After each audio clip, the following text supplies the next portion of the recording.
As with all great journeys, we started off collecting supplies at a local supermarket. No meat on the shelves today, and I didn't feel like eating flowers, so we settled on these quandongs. You're meant to wait until they ripen up and turn a red colour, but anything is better than nothing when you're hungry. A few more berries, and then breakfast was served. With our bellies full, we headed off to the medium-sized town of Yealering. Due to the well above average rainfall this year, the lake was overflowing with water. Well, here we are at Lake Yealering. Plenty of water. Could almost drive the boat along the jetty. Boat on top of the jetty. Which might happen when we're trying to drive over the jetty. Yes. Ready to launch. The beach is a little bit damp. No one around, it's great.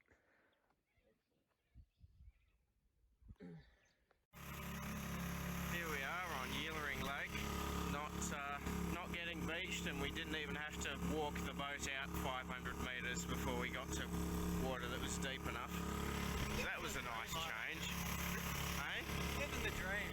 Oh, of course. Lake Yealering is meant to get up to 2.6 metres deep, so today's mission was to find that part. Salty? Not super salty.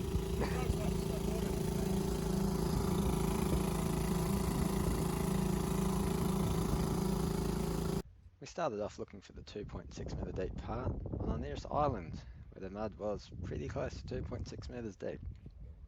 So Chris, do you like being eaten by the land? Yes. Very cold.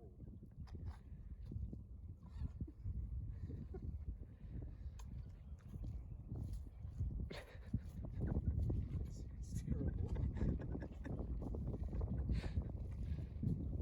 I'll get the snatch.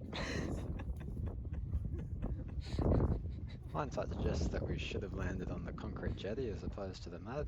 Because it probably would have stepped off and then just fallen in. Probably.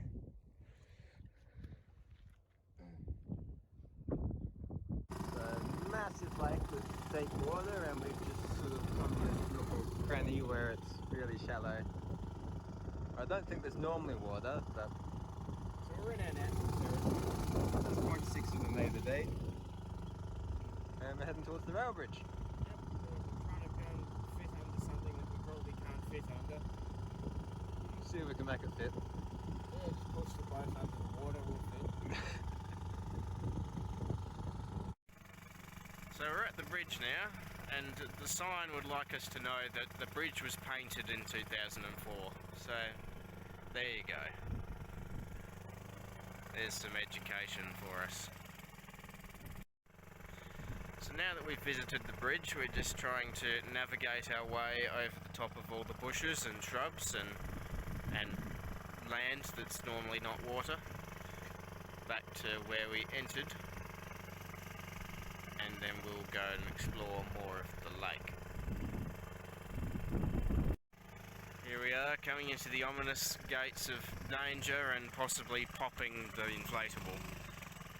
But we managed not to the first time, and we'll try not to this time as we navigate this underwater wall with nasty looking bolts sticking out of it. And we've survived. Welcome to this island that we're now going to abandon.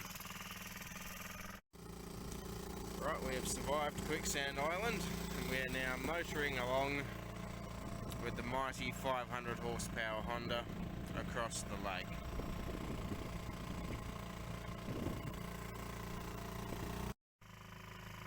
Time to dodge some more sticks that could put a hole through the boat. Inflatable yachts are great.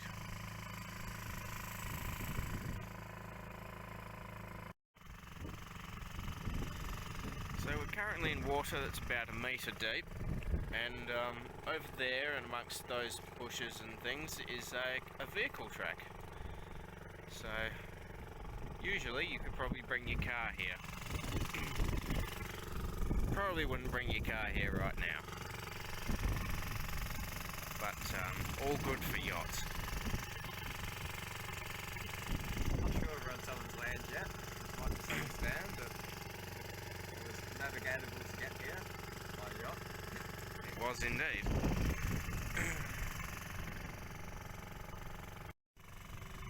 We're just following the track between the tree field and the bank, and the track seems to be deep enough that we can continue. 2 foot deep. We've actually found a good paddock in here to plant rice. This would be an excellent spot. Rice farmers. That's right.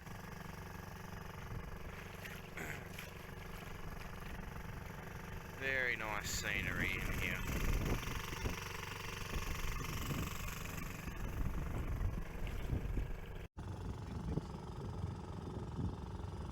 Well, the street we were following hit a hill. So back through the other way.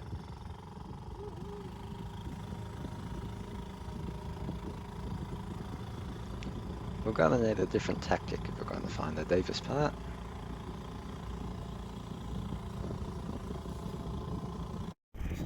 So we're about to follow into another tributary of this lake, and we found a racing boat over there, a very old abandoned one, and we're going to see if we can navigate our way into this area, which according to our map should not be water, but this year it is. So we followed this area, which on the map is just bare salt lake with no water on it, and we've managed to get in about 1 kilometre, and we're now finding that the ocean is a bit shallow, so we're going to have to turn around and go back to the rest of the ocean. There is more to explore yet. Stopping off in here now to check out some of the crops around here. Looking good. Well, we were going to stop here to have a bit of a look and check out the crops and probably have lunch, but turns out there's an underwater fence, so we can't. A bit rude.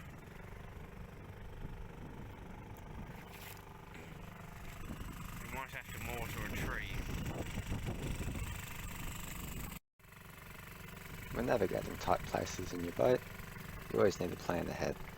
Allow for wind and current drift, and plenty of room for the stern to swing around. But a small boat like this is much easier. The low sides minimise the effect of the wind.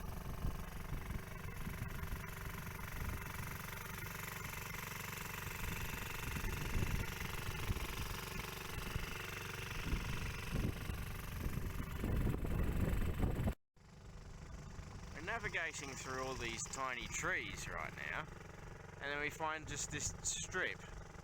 It looks like maybe it was a road or something, I don't know, but this year it's not. It's a road for boats, I guess. Canal.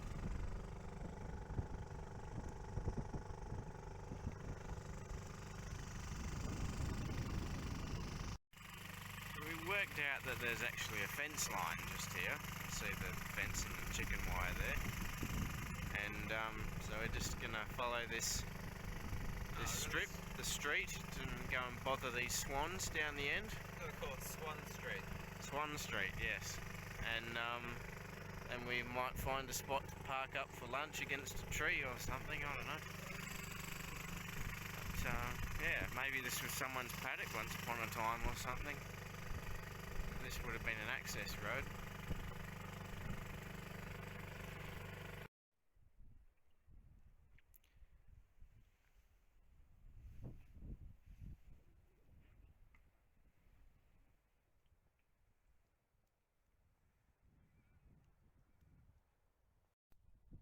We are at our lunch stop. We've parked in among the trees, and we've got wraps.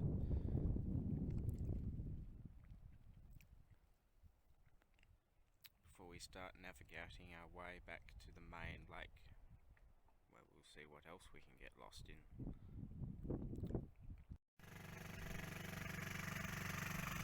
cruising through the forest.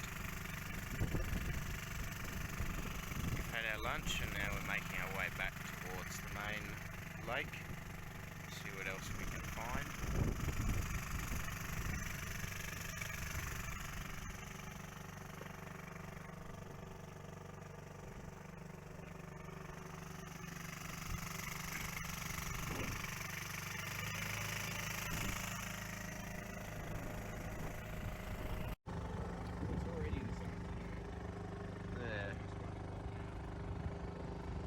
Not really sure what plan we're up to now, but we've pretty much given up on trying to find the 2.6 metre deep part of water over any of these small salt lakes that surrounded Lake Yealering. It's time to move on and explore the two lakes up to the north.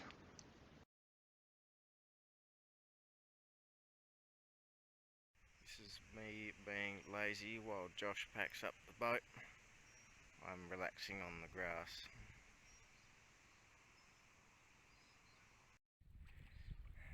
Alright, we've just launched into the next lake. Josh is doing the launch procedure and the cars are parked there, and here we are in another lake that looks exactly the same as the last one, but we're exploring. We're trying to get to the canola.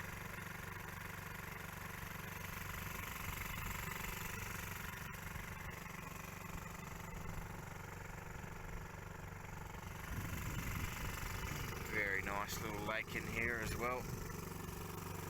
We discovered that this one is actually deeper than Yealering Lake. This one goes up to 2.6 metres, whereas we can only find up to 2.2 in Yealering.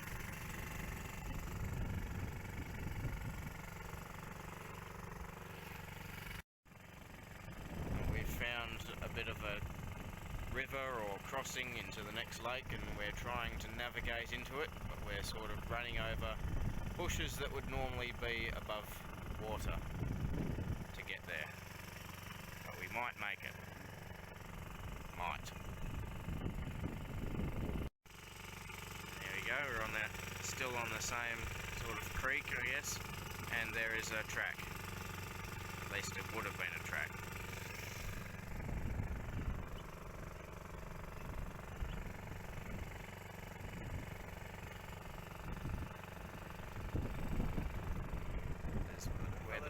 That's where the track goes that way.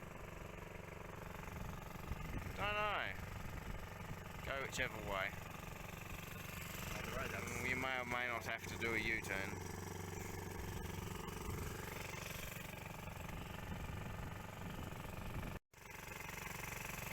And we may have found a bit of a dead end. It's all surrounded by bush. There isn't really a clear path. But we'll keep looking. Needless to say, we pushed through, and then the bushes opened up again into the lake that was up to the north. By the time we got to the canola, there weren't many hours left in the day, and before I knew it, it was dinner time.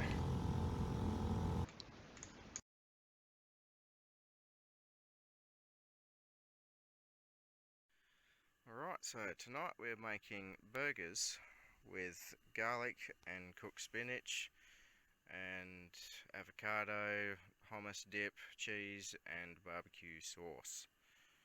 And we're trying the cooked spinach this time so it won't all fall out of the burgers like it usually does. Yes. So we'll see how this goes. The burgers were so good that we forgot to film them, so Chris will have to make them again next time.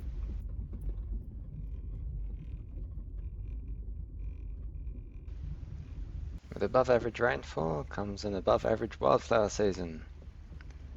So for the next part of our journey, we're exploring Boyagin and Tutanning nature reserves, taking in the wonders of the flowers.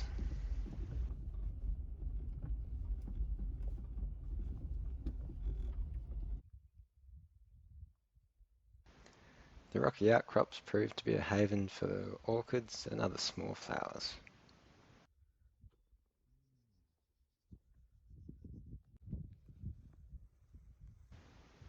tiny hedges of moss would create boundaries between small streams and a field of pink.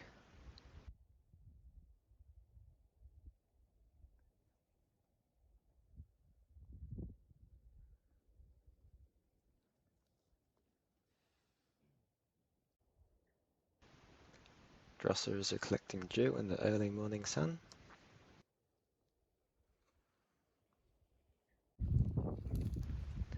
And in the rock pools there are tadpoles preparing themselves to explore the outside world. Race them. Yes, tadpole races.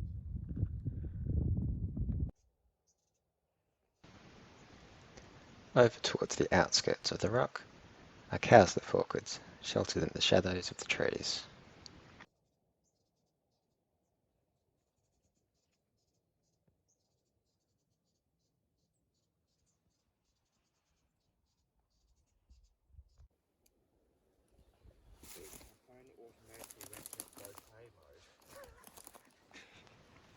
Apparently a bouquet camera setting was required for the little pink fairy orchids.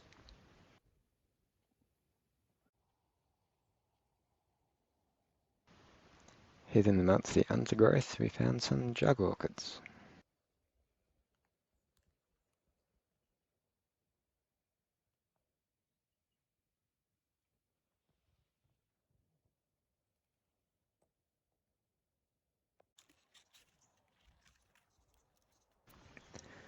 The donkey orchids were pretty much everywhere, to be honest. They didn't seem to mind if they were sheltered or exposed. They're just happy being out.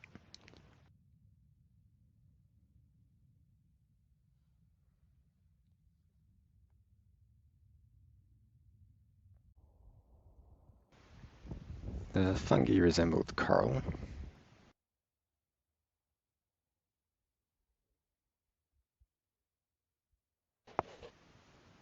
In the Dryandra woodlands, we have some pink cone flowers just chilling.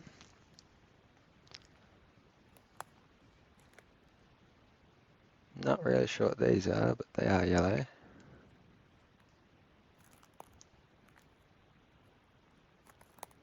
And over here, these blue ones are Leschenoltias.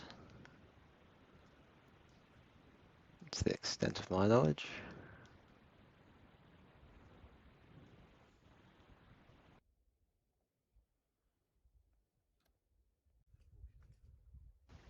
Oh, and these ones, of course, are canola. Slightly different environment.